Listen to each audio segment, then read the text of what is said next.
Abdurrahman Ebo, shin menene dalilin da yasa ka fara waka? Waka na kamata ne da tunani da rayuwa da nagarta da na yi tunani a rayuwa. Na yi tsawon soyayya a cikin area mu ina soyayya abun ya bin mamaki. Bangaren da na fara buga waka ta kenan. Na fara gabatar da mai sona har ta ji daɗi ta murmusa. Gari aka ta nuni na ni wakar ce.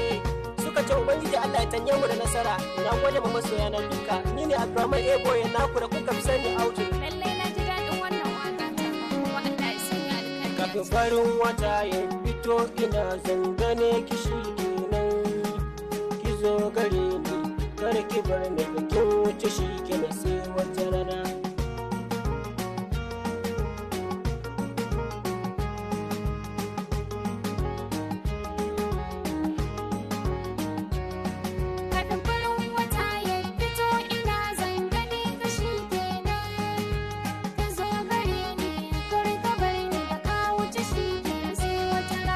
Farin wata ya fito ke kin kazarta dukkan yan mata sarauniya kenan kin ɗan ɗara su murya ta tausa gindiya kenan ke kin zarce dukkanin mata kina a zuciya ke kin kazan min matata. Kafin farin wata ya fito ina zangane gashi kenan ka zo gare ni kar ka bar ni da ka wuce shi kenan sai wata rana. Albishir kice goro in ka bani duk sabanni na soyayya kenan ta zarce duk tunani na wurina na miki albishiri farkon zuciya cikin matata ni rayuwa kenan in ta wuce a bar wani tsammani. Kafin farin wata ya fito ina zangane gashi kenan ka zo gare ni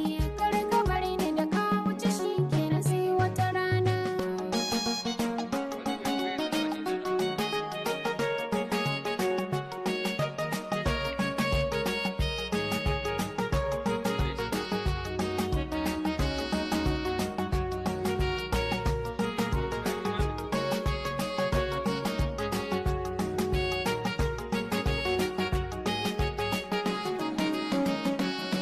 Kafin farin wata ya fito ina zangane gashi kenan ka zo gare ni kar ka bar ni da ka wuce shi kenan sai wata rana. Farin wata ya zo kai mai dubi kadiba talin kaya yanzu mota ta ɗan ɗara su dokan ɗin kaya in farin ciki na duk bai wuce kin bar mini jan baya ki bani soyayya tun farko na gode mai so mata na. Kafin farin wata ya fito ina zangane gashi kenan ka zo gare ni kar ka bar ni da ka wuce shi kenan sai wata rana. Ina da dukkan masoya na ni ne na kudan shi yan wuta sun kuri asiri na dan gunza dan shi ya tanta muta sun kuri akan da ni dai yau na rike dukkanin naku suna ta ban mamaki